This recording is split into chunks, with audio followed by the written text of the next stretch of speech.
검경 수사권 예. 다 아시겠죠? 지난번에 검찰의 수사권을 없애면서 완전히 지금 이제 검찰의 마약 이거 전문 검사들이 거의 없어졌거든요. 예. 그래서 제가 볼 때는 그렇게 두 가지만 먼저 해주면 예. 돼요. 그거를 한동훈 장관이 알아요. 어. 그래서 한동훈 장관이 43억을 이번에 예산 이거 마약 예. 요거에 관련해서 예산을 책정하고 해달라고 했는데 민주당이 지금 반대하고 있어요. 국회에서는 예산 심사가 시작이 안 됐습니다. 예. 지금 국정감사가 10월 27일 끝나고 10월 31일 날 대통령께서 국회에 오셔가지고 내년도 예산안에 대한 시정연설을 합니다. 그러면 10월 31일 이후에 예산 심사가 되는데 핵심 아직까지 심사가 안 돼 있으니까 그렇습니다. 민주당이 삭감할 여지가 없다 지금. 그러니까 이제 그 황당한 말씀이죠 이야기고 지금. 그다음에 수사권 조정과 관련해서는 예. 이미 법무부에서 시행세칙을 상위법을 어겨가면서 시행세칙을 만들어가지고 수사순칙 만들어가지고 다 끝내놨습니다. 이게 최근까지 흘러나온 이 흐름도가 있는데 지난해 1월에 뭐 다국적 마약 조직이 있어요. 이게 뭐 말레이시아인 뭐 이렇게 좀 이게 뭐 요새 설명되잖아요. 근데 마약을 검역 없이 24kg을 밀반입한 걸로 지금 보이는데 여기에 인천공항 세관 직원이 협조했다는 의혹을 받고 있는 겁니다. 지금 구체적으로 몇 명이다까지 지금 나오고 있어요. 수사 대상에 올랐어요. 그리고 이와 관련해서 압수수색 영장이 신청이 됐는데 기각이 됐거든요. 그래서 경찰이 내일 이르면 내일 영장을 다시 신청하겠다. 왜냐하면 뭔가 좀 보강을 그동안 했고 지금 상황이 굉장히 심각해 보인다는 거죠. 24kg이라면요. 이거요. 어제도 이 내용 달았는데 그때 한 7kg, 8kg 정도 되는 이 마약이요. 투약 인원을 따지면 30만 명분이라 그러거든요. 그럼 24kg 이게 얼마나 많은 양입니까? 이게 지금 들어왔는데 세관 직원 협조가 있었던 거 아니냐, 공모가 있었던 거 아니냐 이렇게 강하게 지금 의심을 받고 있고요. 경찰이 이걸 들여다보고 있는 상황인데요. 자, 이와 관련해서요. 세관이잖아요. 세관. 관세청이잖아요. 관련된 영상이 있습니다. 보시죠. 특히 마약 반입을 국경 단계에서 원천적으로 차단하여 마약 청정국 지위를 회복하는 데 앞장서겠습니다. 인천공항 세관 직원들 다국적 마약 조직 필로폰 밀반입 도입을 도왔다.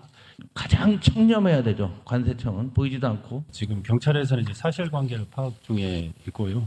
저희가 자체적으로 확인을 해보니까 정황상 개연성은 낮아 보인다고 생각을 하는데 더 자세한 거는 지금 이제 경찰에서 확인 중이기 때문에 그리고 이제 저희도 경찰에 적극적으로 소명을 하고 있고요.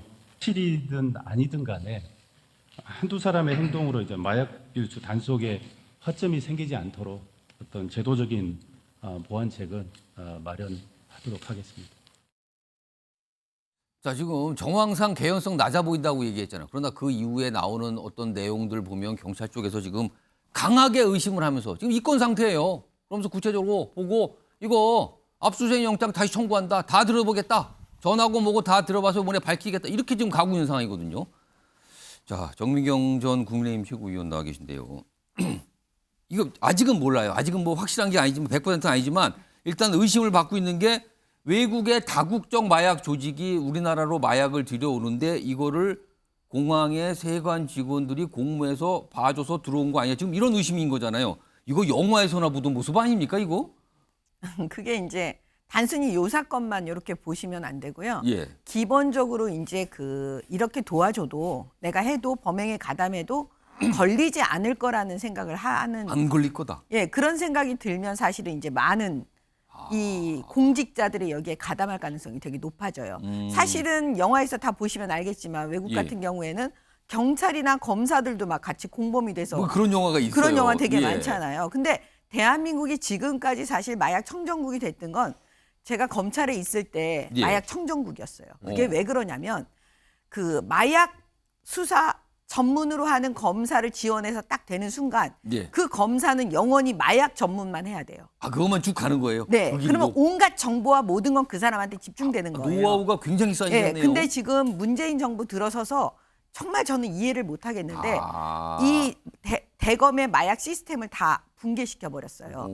그래서 제가 지금 이제 제언 드리는 건 뭐냐면 예. 앞으로 언론에서 진짜 마약을 예. 우리가 다 퇴치하자 이런 예. 마음으로 가면 뭐를 하려면 제언을 해드리고 싶어요. 어떤 겁니까? 첫 번째가 뭐냐면 그 과거의 대검에요. 그 모니터링 시스템이 있어요. 마약 관련해 가지고. 근데 그걸 예산을 다 없애버렸어요. 그러니까 빨리 그거를 부활시켜야 돼요. 복원해야 된다. 네. 그다음에 이 검사들이 각 지청에 다 있잖아요. 전국에. 예. 근데 마약을 그냥 투약한 거는 그 지청에서 알아서 수사하지만 큰 밀수라든가 그다음에 이렇게 유통 조직들, 예, 이런 제작 거는 아니면 뭐 만드는 예, 조직, 그러면 유통하는 바로 조직들. 그걸 대검에 쏩니다. 대검으로 이첩을 시켜줘요. 근데 그걸 누가 받냐면 대검 강력부에서 사실은 마약을 전문으로 하는 거였습니다. 근데 그것도 다 없애버렸어요. 그게 지금 조직이 안 돼 있다 예, 이거죠. 저는 이 두 가지를 빨리 부활시켜 달라. 그럼 다시 마약 청정국의 지위를 확보할 수 있어요. 그러니까 붕괴된 시스템을 확보해 주는 게 좋은 거예요.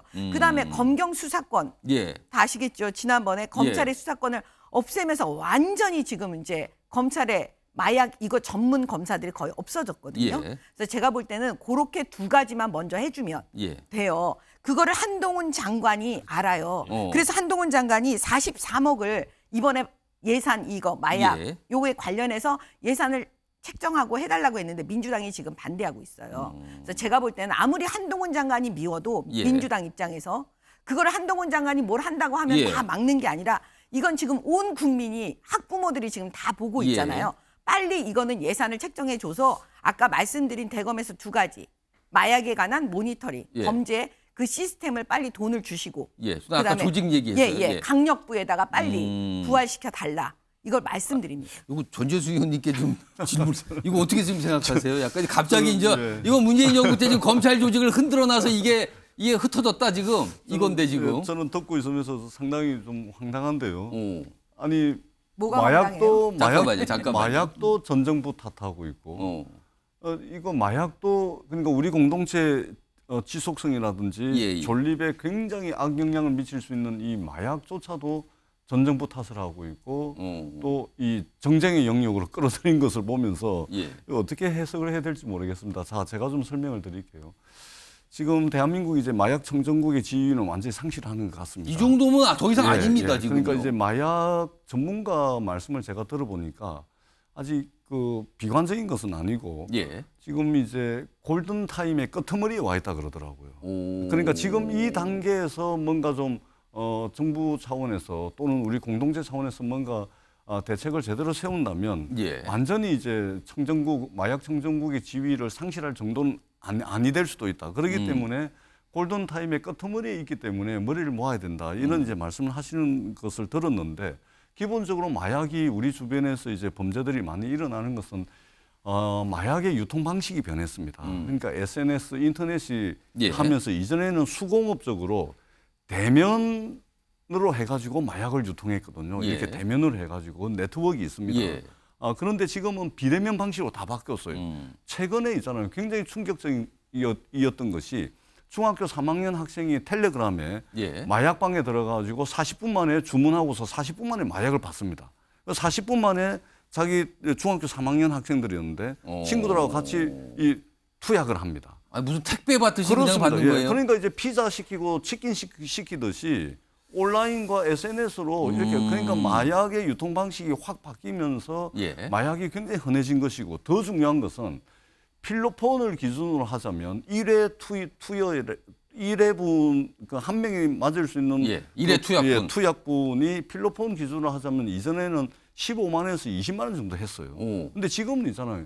2, 3만 원이면 됩니다. 가격이 또 싸진 겁니까? 엄청나게 싸진 거예요.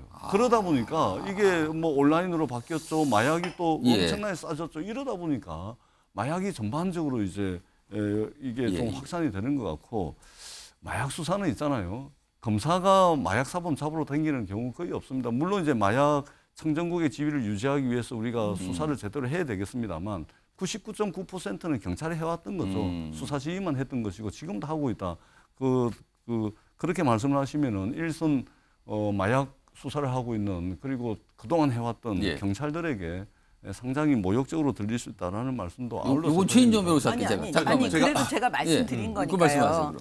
아니 꼭 저렇게 얘기를 해서 제가 말씀드리는 거예요. 이게 무슨 문재인 정부를 탓하기 위해서 이걸 얘기하는 게 아니잖아요. 그다음에 경찰한테 모욕을 주기 위해서 이 얘기를 하는 겁니까? 지금 제가 말씀드리는 건 다 떠나서요. 두 가지 해달라는 거예요. 예산을 달라는 얘기예요. 아까도 말씀드렸지만 지금 그렇게 급변하는 마약 범죄 시스템이 바뀌어지면 모니터링 시스템을 더 사실 보강해 줘야 되는 예, 거거든요. 그걸 없앴으니까 대검에다 그거 주고 그다음에 마약 수사권을 대검에 주세요. 예. 그다음에 대검에서 잘 못하면 그다음은 책임지고 진짜 대검에서 다 뺐으면 되잖아요. 왜 그거 안 해줘요? 50억 정도 달라고 최소한도로 지금 한동훈 장관이 그거 얘기하고 예. 있는데 왜 그거 지금 다수당인 민주당이 안 해줍니까? 알겠습니다. 제가 이거 좀- 잠깐만요. 바로요 이제 말씀이니까. 그러면은 두 분 여기 예, 말씀하고 예, 제가 바로 이렇게 드릴게요. 제가 예. 황당한데 아니 그 정부에서 예산을 편성해서 9월 달에 대통령이 주재하는 국무회의를 통해 가지고 정부에서 확정한 예산을 국회로 넘겼습니다. 예. 국회로 넘어와 있습니다. 정부가 편성한 예산이에요. 근데 여기에 지금 마치 정부에서 편성을 안 해놓고 또는 삭감을 하거나 정액을 시켜놓지 않고서 여기 와가지고 지금 예산 이야기하는 것은 도대체 국민의힘이 지금 집권 여당이 어디입니까? 예산 편성권이 어디 있습니까? 이 말씀을 드리고 싶고요. 이건 사실관계가 필요한데 이 네. 예산 편성을 안 한 게 정부입니까? 아니면 민주당이 삭감을 한 겁니까? 정부에서 아니에요. 편성을 안 해요. 예산 언론에 심사는 아직 지금 시작도 안 했습니다. 언론 보도에 다 정부 나와 있는 편성을 거예요. 안 한 거예요. 똑바로 알고 한동훈 이야기를 장관이 하세요. 이 관련해 가지고 그러니까 예산을 제가 좀 말씀드릴게요. 예, 잠깐만요. 아니, 잠깐만요. 잠깐만요. 제가- 지금 그러니까- 언론 보도에 자, 두 나와 분 있는 잠깐만요. 일단 전재수 의원님 말씀하시고 제가 드릴게요. 네. 그러니까 말씀하십시오. 예산과 수사권을 말씀을 하시니까 제가 말씀을 드린 거예요. 예. 정부에서 편성을 해서 국회에 와야 되잖아요. 국회에서는 예산 심사가 시작이 안 됐습니다. 예. 지금 국정감사가 10월 27일 끝나고 10월 31일 날 대통령께서 국회에 오셔가지고 내년도 예산안에 대한 시정연설을 합니다. 그러면 10월 31일 이후에 예산 심사가 되는 핵심은 거 안 아직까지 넘어왔습니다. 심사가 안 돼 있으니까 그렇습니다. 민주당이 삭감할 여지가 없다 지금. 그러니까 이제 그 황당한 말씀이죠 이야기고 지금. 그다음에 수사권 조정과 관련해서는 예. 이미 법무부에서 시행세칙을 상기법을 어겨가면서 시행세칙을 만들어가지고 수사준칙 만들어가지고 다 끝내놨습니다.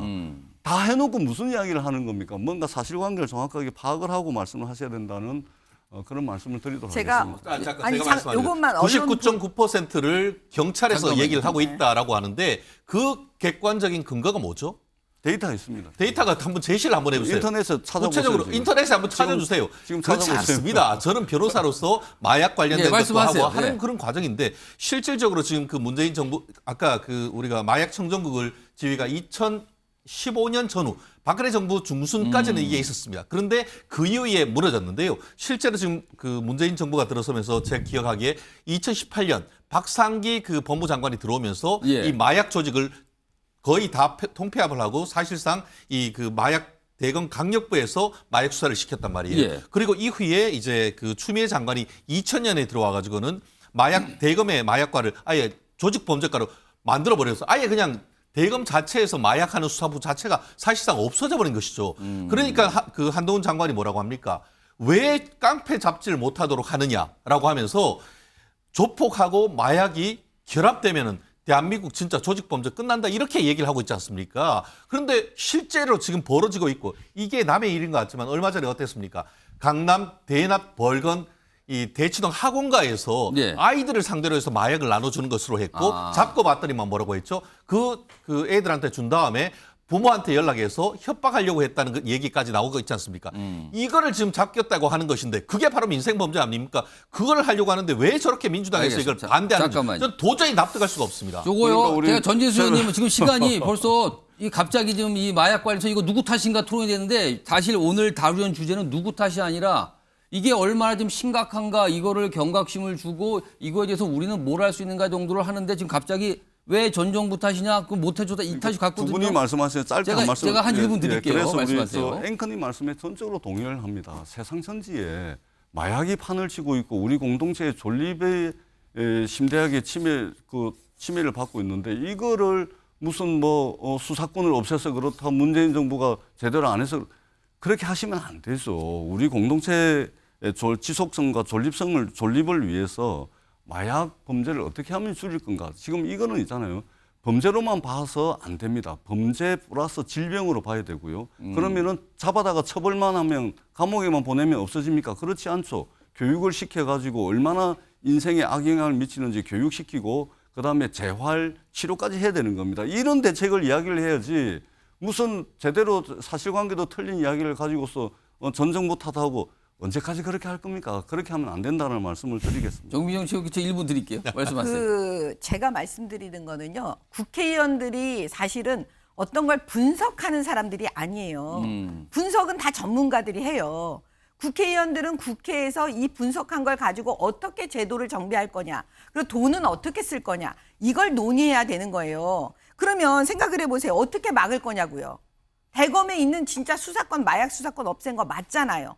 그걸 다시 부활시켜 달라는 말에는 대답을 안 하고 딴 얘기만 지금 하고 있는 거잖아요. 그러니까 제 얘기는 뭐냐면 핵심에는 핵심으로 답해달라는 얘기예요. 대검에 지금 일단은 모니터링 시스템 만들기 위한 돈을 달라, 국회에서. 민주당이 협조해 달라. 그다음에 대검 강력부에 마약 수사권 줘라. 예, 그것도 예산을 책정해 달라. 왜 이거 못 해주는 거냐고요. 저는 핵심을 얘기하고 있는데 그거에 대해서 왜 다른 얘기를 하십니까? 알겠습니다. 뭐 똑같은 얘기 좀 반복적으로 되는데 일단 알겠습니다. 지금 이게 전 정부의 검찰 수사권 조정, 검찰 조직에 대한 어떤 개편 이 얘기로 갑자기 흘러갔어요. 지금요. 알겠습니다. 지금 충분히 양쪽 얘기 들었고요. 다음에 준비된 목소리가 좀 있어요. 굉장히 걱정하는 목소리들이거든요. 들어보겠습니다. 아주 운이 좋고 아주 아름다운 가정, 예외적인 가정 외에는 그 네. 집안 안에 누군가가 마약을 하고 있다라고 보시면 됩니다. 숫자가 그렇게 많아요. 그러니까 그냥 가족 이 마약이 하나 한 사람이 생기면 네. 그 핵가족 같은 경우에는 거의 그 초토화가 되고 예, 예. 그래서 가족들이 겪는 고통을 같이 나눌 수 있는 해결할 수 있는 인프라가 필요합니다. 저도 공감하고요. 다만 지금 단계에서는 역시 이것도 중요한데 강력한 처벌 의지를 보여주는 것도 중요한 단계인 것 같습니다. 아직 저희가 청정을 유지할 수 있는 가능성이 남아있기 때문에 자, 아무튼 뭔가 심각한데요. 다음 아까 제가 대학가에게 앞서서 말씀드렸는데 화면 좀 보겠습니다. 이 문제의 인물 몇몇 대학에 가서 저렇게 영어로 뭐 마약 액상대마 판다. 뭐 영감 운운하면서 이랬잖아요. 잡혔어요. 결국엔 40대 남성 A씨인데 마약 광고물 배포한 혐의로 긴급 체포. 근데 뭐 이유는 생활비 마련 목적. 그거는 그쪽 사정이고요. 생활비 마련은. 자, 조승현 민주당 국민소통이 상임 부위원장 나와 계신데요. 이거요, 지금 잡았어요. 그리고 저 자가 갖고 있는 그 액상이라는 뭔가를 이제 검증을 맡겼거든요. 이게 도대체 무엇인지. 근데 아직은 안 나왔는데 만약에 이게 진짜 액상 대마면 처벌이 어떻게 되는 거고. 그리고 만약에 액상 대마가 아닐 수도 있어요. 그러면 약간 이거 사기 치는 것 같단 말이에요. 이럴 땐 또 어떻게 되는 겁니까, 그럼? 이게 액상 대마가 맞다면은 예. 마약류 관리법에 의한 마약류 관리에 관한 법률에 의해서 처벌을 받는데 그 마약법이라고 하는 이 마약법이 마약류의 위험성이라든지 아니면 범죄 태양에 따라서 범죄 유형에 따라서 처벌 수위가 다릅니다. 예. 대마면은 예. 5년 이하의 징역 또는 5천만 원 이하의 벌금에 5년 처해지는데 이하의 징역. 액상 대마도 여기에 준해서 하겠죠. 근데 이게 만약에 코카인이라든지 필로폰이라든지 히로인이라고 한다면 10년 이하의 징역, 그건 또 올라가는군요. 1억 원 이하의 징역에 예. 될 수가 있고요. 이거를 대마를 제조하고 매매하고 알선했을 경우에는 1년 이상의 징역으로 가중이 됩니다. 올라갑니다. 그리고 유통이나 수출입을 한 거다. 그러면 이거는 무기징역까지도 그건 갈 더 수가 있는 심각해지는 겁니다. 거고요. 그리고 이 행위 태양에 따라서 특정 범죄 가중 처벌에 관한 법률에 의해서 가중될 수도 있는 문제가 있어요. 근데 만약에 이게 액상이 뭐 아무것도 아니고 보니까. 아니라면 사기죄가 되면 사기. 그렇죠. 사기죄면 타인을 기망해서 재산상의 이익을 취득하거나 재물을 편취한 경우에는 예. 10년 이하의 징역 또는 2천만 원 이하의 벌금에 처하게 됩니다. 그러니까 거의 비슷한 형량입니다. 이게 대마일 경우하고 사기죄일 경우에 비슷한 지금 저 형량으로 40대 남성 A씨 큰일 저지른 거군요, 지금요. 그렇죠. 이게 진짜든 아니든 알겠습니다. 엄청난 처벌을 받고요. 한 말씀만 더 드리면은 지금 제가 이 대화를 오늘 보다 보니까 예. 한재림 감독의 더킹이라는 영화가 생각이 났습니다. 그 영화 보면은 검찰들이 캐비넷에다 연예인 범죄를 집어넣고 있다. 필요할 때 꾹감 뺐듯이 쓰는 거예요. 근데 지금 이거 그냥 드라이하게 마약 사건을 보고 있다가 갑자기 이걸 전 정권 탓이라든지 아니면 검찰 검경 수사권 조정해서 검찰의 특권을 유지하기 위한 이런 식으로 논거를 활용하니까 갑자기 지금 그게 떠오르는 거예요. 그래서 검찰이 이거를 아까 그 질문에도 있었는데 예. 이 시점에 이게 끄집어내서 아주 이르게 꺼집어냈지 그러니까 않습니까? 이게 내사인데 왜 갑자기 이렇게 그렇죠. 보도가 되고 나왔을까? 그런 궁금증이 있는데 아주 오해를 받을 수 있는 그런 얘기라는 걸 좀 말씀드리고 요건 싶어요. 최인영 변호사께 제가 한 1분 드릴게요. 지금 말씀하셨거든요. 마지막 부분 이건 어떻게 생각하세요? 사실 그렇습니다. 왜 가격이 많이 떨어지죠? 1호봉이 많이 들어오기 때문입니다. 그런데 지난번 그 예전에 이제 검찰 같은 경우에는 예. 밑에 국내 유통보다 해외에서 들어온 거 잡는 예, 예. 거에 아주 특화되어 있었습니다. 예. 특히 이제 관세청과의 협약을 맺어가지고 예, 예. 그런 일 같은 경우에는 제대로 처리했기 때문에 한국에 들어오지 못하니까 가격이 높았던 건데 예. 이제 이 검경수사권 조정을 하면서 검찰에서 그런 부분이 뚫려버리니까 마구마구 들어오는 아니 겁니다. 근데 이 얘기가 아니라 지금 조승현 부회장이 마지막에 왜 하필 이 건이 지금 불거졌는가 이걸 지금 의문 제기를 했어요 지금. 저거에 대한 의문 자체가 저는 어이가 없다고 요거는 그럼 생각합니다. 정비경 말씀드렸듯이 제가 1분 드릴게요. 왜 예. 그랬는지에 대한 원인을 잠깐만. 얘기하다 보니까 그렇게 된 알겠습니다. 거죠. 예. 지금 무슨 정치권이요. 특히 법무부나 뭐 검찰에서 어떤 정치적인 걸 이용해서 이런 걸 터뜨리고 할 수가 없어요. 지금 언론의 상황 다 아시지 않습니까? 언론이 뭐 국민의힘에 유리한 것도 아니고 정부 여당한테 지금 유리한 것도 아니고요. 이거는 왜 그러냐면 이선균 씨가 그 공갈 당하고 그러니까 협박을 당하고 예. 있었잖아요. 그 유흥업소 아까도 그 뭐 나와요. 얘기가 나왔어요. 유흥업소 하는 그 직원 예, 하여튼 예. 그 여직원한테 지금 협박을 당하고 있었어요. 뭐 돈 안 주면 이거 폭로할게 뭐 이런 거 아니에요? 그래가지고 이걸 공갈죄로 고소를 한 상태예요. 이성균 씨 입장에서. 예. 그러면 공갈에 대한 거를 고소장을 내고 하다 보면 이게 상대방도 있고 하면은 거기에 굉장히 소문이 나게 돼 있어요. 예, 예. 그러면 언론인들이 그걸 포착을 하지 않겠습니까? 예. 기자들이. 그래서 저는 흘러나왔다고 봐요. 알겠습니다. 뭐 지난 20일부터 이게 보도가 되기 시작하고 그러면서 아주 급속하게 알려지기 시작했거든요. 그 지금까지 온 겁니다, 상황이. 마약 얘기를 하는데 아주 뜨거워졌습니다. 갑자기 무슨 검경 수사권 조정 얘기까지 나왔어요. 지금요. 마약 얘기하다가 예상치 못한 주제로 잠시 갔다 왔습니다. 알겠습니다.